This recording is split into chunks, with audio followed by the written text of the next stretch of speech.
El proyecto fue filtrado y se reveló cómo implementaron todo tipo de torturas como métodos de investigación. Gente de Reddit. ¿Cuáles son algunos de los documentos desclasificados más espeluznantes? Existe un programa soviético desclasificado en el que los militares intentaron utilizar conejos para comunicarse psíquicamente entre submarinos. La idea se basaba en la premisa de que una coneja madre reacciona fuertemente cuando una de sus crías es asesinada violentamente, incluso si la coneja se encuentra a kilómetros o cientos de kilómetros de distancia de sus crías. El programa consistía en mantener a las conejas madre en una estación en tierra y matar a las crías en el submarino. El contenido de los mensajes estaba determinado por la frecuencia y la fuerza de la reacción de la coneja, que supuestamente dependía de la violencia de la muerte. Los documentos fueron desclasificados hace tiempo, pero no se tradujeron hasta 2016. La Operación LAC fue una prueba de armas biológicas por los Estados Unidos en sus propias ciudades. Principalmente, la operación consistió en rociar grandes áreas con sulfuro de zinc y cadmio, lo cual es muy tóxico. Muchos de los afectados murieron de cáncer y nunca se hizo un seguimiento de las pruebas. La mayor parte de la composición genética del vecindario se jodió sin razón alguna y nunca se pidieron disculpas. Mi madre me dijo una vez que cuando vivía en California, declararon que estaban rociando la zona con pesticidas con la intención de deshacerse de las moscas de las frutas. Se despertaron y se encontraron con que a todos los peces de las peceras estaban sangrando por los ojos y además sufrió un aborto involuntario una semana después. Esta historia siempre se me ha quedado grabada y me ha hecho reflexionar. Las varias veces que el presidente Nixon estuvo a punto de iniciar una guerra nuclear borracho, pero Henry Kissinger, el secretario de Estado, se negó a actuar hasta que estuviera sobrio. Esto ocurrió varias veces. Podríamos haber sido Fallout en la vida real. La CIA intentó asesinar al líder comunista Fidel Castro varias veces. Castro afirma abiertamente que lo intentaron cerca de 100 veces. Irónicamente, murió el Viernes Negro, el día más capitalista que existe. También ayudaron a las fuerzas bolivianas a perseguir y rastrear al Che Guevara, el amigo de Fidel Castro que trató de extender el comunismo en Sudamérica y Centroamérica. Fue ejecutado, pero se hizo creer que había muerto en un tiroteo en Bolivia. Este expediente de investigación del FBI se titula Mutilación de animales. En los años 70-80, la atención de los medios de comunicación se centró en algunas anomalías que se produjeron no solo en las explotaciones ganaderas estadounidenses, sino en todo el mundo. Se descubrían cadáveres de vacas en los campos, a los que les faltaban órganos, con agujeros quirúrgicos en los costados y completamente sin sangre. Durante un breve periodo de tiempo, esto se hizo pasar por una extraña coincidencia. Pero finalmente, el público se puso tan paranoico que el FBI encargó una investigación. 6 meses y $45.000 después, no encontraron nada. Nada. Ningún rastro de una persona, máquina, extraterrestre, nada. Todo el mundo se quedó colgado, pero extrañamente se calmó. Los informes de mutilaciones de animales simplemente se han apilado desde entonces y hoy en día el número de casos supera los 10.000. La Operación Impensable, el plan diseñado por el Reino Unido y Estados Unidos para lanzar un ataque sorpresa contra la Unión Soviética al final de la Segunda Guerra Mundial. Reino Unido, Estados Unidos y lo que quedaba de la Wehrmacht para ser precisos. Literalmente planearon utilizar a los recién derrotados alemanes para conseguir los números que necesitaban. Sin embargo, hay que tener en cuenta que los militares suelen tener múltiples planes para cosas que no son ni remotamente probables. Así que es más un análisis de qué pasaría si hiciéramos esto más que un plan de operación real. En Suecia tenemos esta ley que básicamente dice que todos los documentos del Estado están disponibles para el público, incluyendo todos los documentos legales como fotos de la escena del crimen, informes de autopsias y demás. En 2008 hubo un crimen horrible en el que una exnovia celosa irrumpió en la casa de su exnovio con un martillo y mató a la nueva novia y a sus 2 hijos, de 1 y 3 años de edad. Normalmente se enmascaran las fotos de los informes de autopsia antes de hacerlos públicos cuando se trata de niños o de otros contenidos sensibles, pero en este caso se filtró la versión sin censura. Así que en 2008 los documentos, completos con fotos, que contenían niños pequeños con sus cabezas destrozadas con un martillo, su casa ensangrentada y demás, se hicieron públicos para toda la población sueca. Esas fotos siguen siendo fáciles de conseguir, a pesar de que la madre superviviente y el padrastro, el novio, presentaron cargos contra el gobierno sueco. Las fotos y las entrevistas con la culpable del asesinato y los testimonios de los agentes de primeros auxilios todavía me atormentan. El proyecto Acoustic Kitty, gato acústico, era bastante extraño y espeluznante si pensamos en cómo serían las cosas si hubiera tenido éxito. Básicamente, la CIA quería poner micrófonos y transmisores dentro de los gatos y utilizarlos para espiar a los soviéticos en la década de los 60. Costó unos $20 millones y fue un gran fracaso. Pero la idea de que mi propia mascota sea utilizada para espiarme es bastante inquietante. Wikileaks y la bóveda de la CIA 7.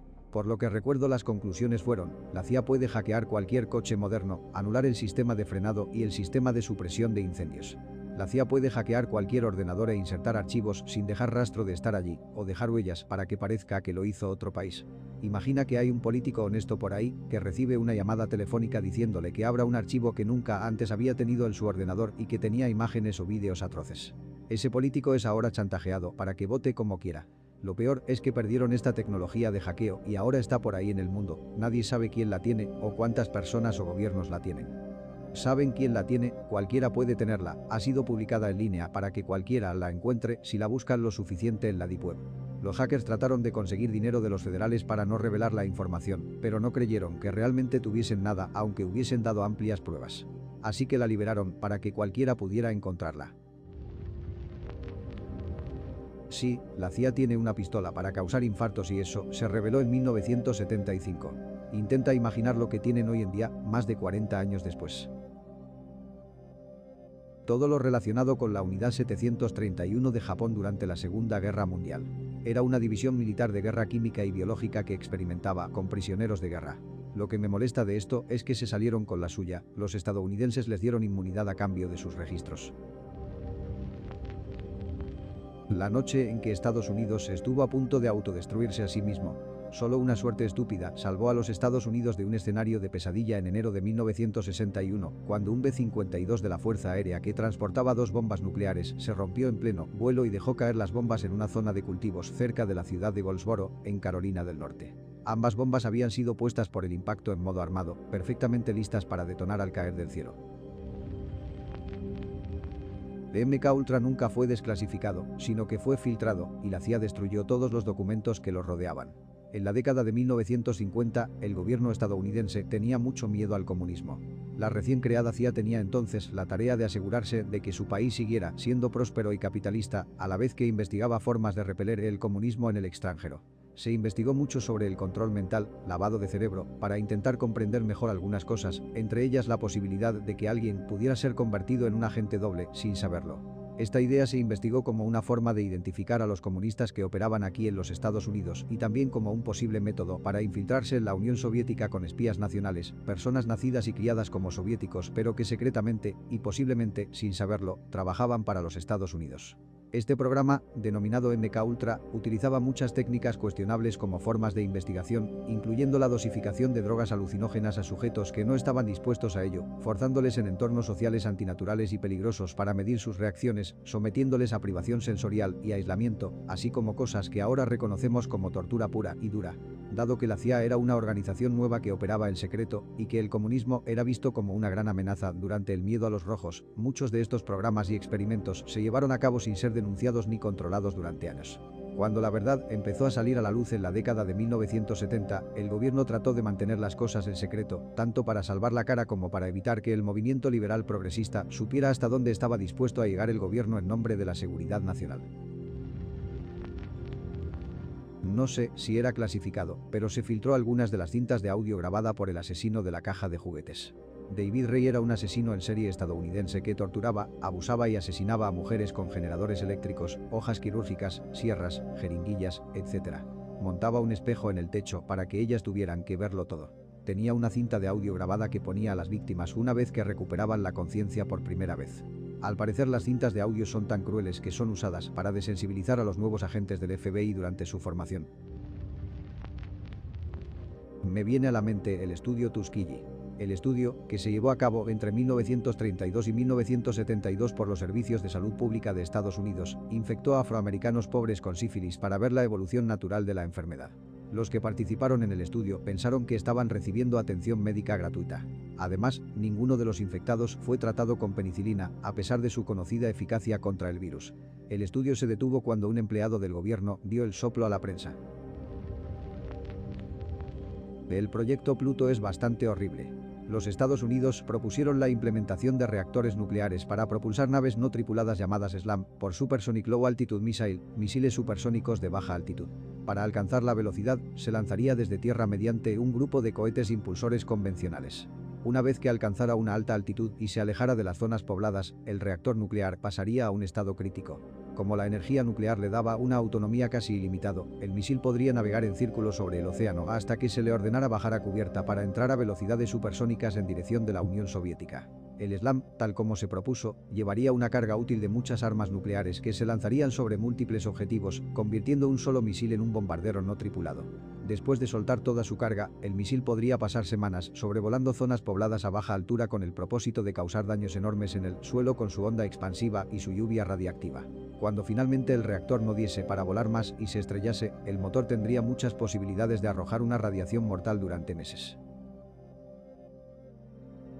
Ted Kaczynski, en una bomber, fue sometido a extenuantes experimentos psicológicos degradantes cuando era un estudiante menor de edad en Harvard. Al comienzo de la Guerra Fría, Henry Murray desarrolló un test de perfiles de personalidad para descifrar a los espías soviéticos mediante la guerra psicológica y seleccionar qué espías estadounidenses están listos para ser enviados al campo. Como parte del proyecto MK Ultra, comenzó a experimentar con estudiantes de segundo año de Harvard.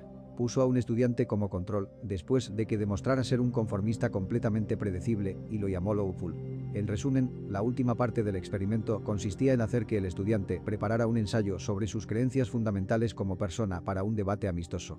En lugar de eso, Murray hizo que un agresivo interrogador entrara y, básicamente, hiciera pedazos sus creencias, burlándose de todo lo que defendía y desmenuzando sistemáticamente cada línea del ensayo para ver qué hacía falta para conseguir que reaccionara. Cabe recalcar que esto no fue en una sola ocasión, sino que estos debates eran realizados semanalmente durante los próximos 3 años.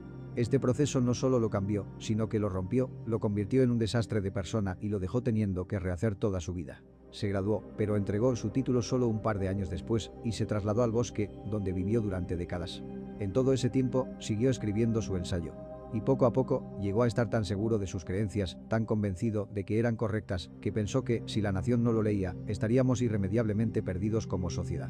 Así que se propuso asegurarse de que todo el mundo escuchara lo que tenía que decir, y efectivamente, La sociedad industrial y su futuro de Lawful se ha convertido en uno de los ensayos más conocidos escritos en el último siglo. De hecho, es probable que hayas leído algo de él, aunque probablemente lo conozcas mejor como el Manifiesto una bomber.